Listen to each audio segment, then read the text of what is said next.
It's summertime, and I imagine you're watching this video because you've thrown away those baggy jumpers and you want to get rid of the belly fat. Well, you've come to the right video because I'm going to tell you with the help of science how to get rid of belly fat. Now, what I won't be doing in this video is telling you to do something extreme like 1,000 sit-ups a day from a pole hanging upside down because, well, it's a little difficult, and also my tips are actually better.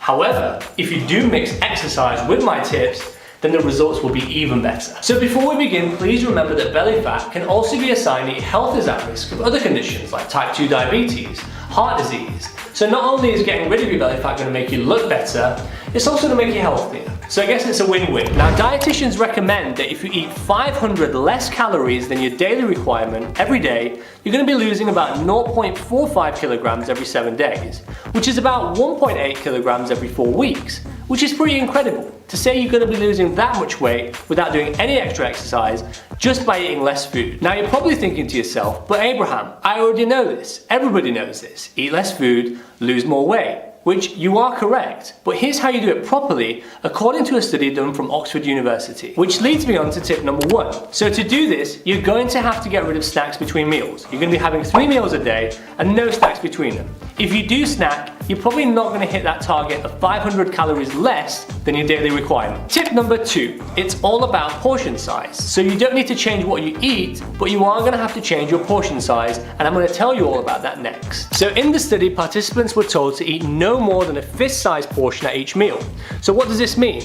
This means that you can only have a daily intake of 3 fist-sized full of carbs, 2 palm-sized portions of lean protein, and 2 cupfuls of vegetable or salad. The participants could also have 2 fist sizes of fruit, and they could also have 2 servings of fat or oil covering the tip of the thumb.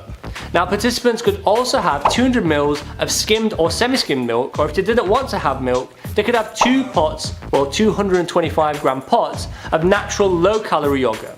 Now, I'll leave the full description of this diet in the description below for you as well. Tip number 3. Now, in the study, participants were told that they can eat their usual foods, which is great, you can do that too. But remember, if your usual food consists of high sugary foods or high fat foods, like fast food for example, then you're going to need to avoid it. And that was tip number 3.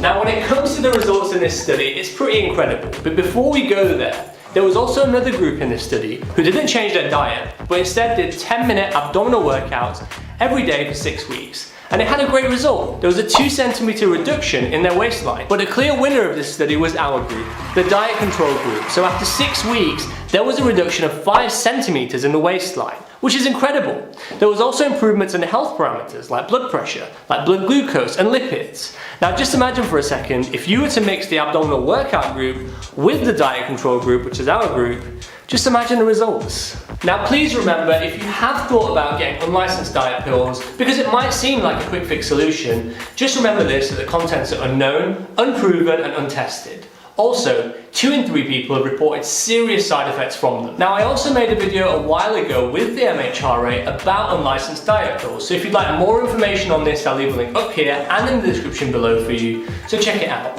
Also, a big thank you to my fan in Australia for sending me this tie. It's got little kangaroos on it and it looks fantastic. I really like it. Thank you so much. They've asked to remain anonymous, so I won't give their name, but thank you again. And let us know how you get on with these tips. And if you've got any of your own tips, leave a comment too. See you next week.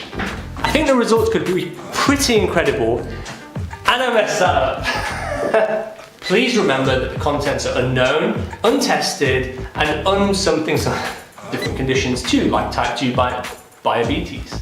Type 2 diabetes.